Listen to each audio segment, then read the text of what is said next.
YCP శ్రేణులకు అధిష్టానం మరొక పిలుపునిచ్చింది. 12వ తేదీన యువత పోరు ఈ కార్యక్రమాన్ని అయితే నిర్వహించబోతున్నారు. వాస్తవానికి ఇందులో ప్రధానంగా యువతను నిరుద్యోగులను మోసం చేస్తున్న చంద్రబాబు కూటమి ప్రభుత్వ వైఖరిని రాష్ట్రంలో అలాగే అన్ని జిల్లా కేంద్రాల్లో కూడా ఈ నెల 12వ తేదీన చేపట్టబోతున్న యువత పోరు అనే కార్యక్రమం ద్వారా నిలదీయాలి అంటూ సజ్జల రామకృష్ణారెడ్డి వైఎస్ఆర్సీపీ రాష్ట్ర సమన్వయకర్త సజ్జల రామకృష్ణారెడ్డి పిలుపునిచ్చారు.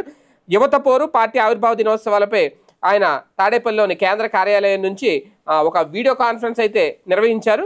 ఈ నేపథ్యంలోనే ప్రధానంగా 3,900 కోట్ల మేరకు ఫీజు రియంబర్స్మెంట్ బకాయిలు ఉంటే ఈ బడ్జెట్లో కేవలం 2,600 కోట్లు మాత్రమే కేటాయించడం దుర్మార్గం అని చెప్పి మండిపడ్డారు. అలాగే విద్యార్థుల సంఖ్యను కుదించేందుకు ప్రభుత్వం కుట్ర చేస్తుందని కూడా చెప్పారు. ఈ నేపథ్యంలోనే మొత్తం అందరూ కూడా అంటే ఈ పథకం వల్ల నిరుపేదలు ఇళ్ల నుంచి డాక్టర్లు అలాగే ఇంజనీర్లు సైతం సైంటిస్టులు సైతం తయారయ్యారు. వైఎస్ రాజశేఖర రెడ్డి ప్రవేశపెట్టిన పథకం ఇది.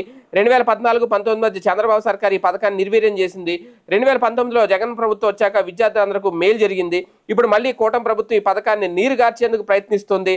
అధికారంలో రాగానే 20 లక్షల ఉద్యోగాలు లేదా ప్రతి నెల 3,000 నిరుద్యోగ వృత్తి ఇస్తామని చెప్పిన మాట తప్పారు అనేది కూడా ఆయన ఎత్తి చూపారు. ఈ నేపథ్యంలో నెలరే నిరుద్యోగ వృత్తి 7,200 కోట్ల రూపాయల అవసరం అయితే గత బడ్జెట్లో ఈ బడ్జెట్లో రూపాయి కూడా కేటాయించలేదు. వీటన్నిటి మీద ఇప్పుడు యువత పోరు కార్యక్రమంలో పాల్గొనాలి అని పిలుపునిచ్చారు. వాళ్ళందరినీ ఎక్కడికక్కడ జిల్లా కలెక్టరేట్లలో మెమరాండం ఇవ్వాలి అని కూడా చెప్పుకొచ్చారు. మరి యువత వస్తారా, ముందుకు వస్తారా, ఏం చేస్తారనే చూడాలి.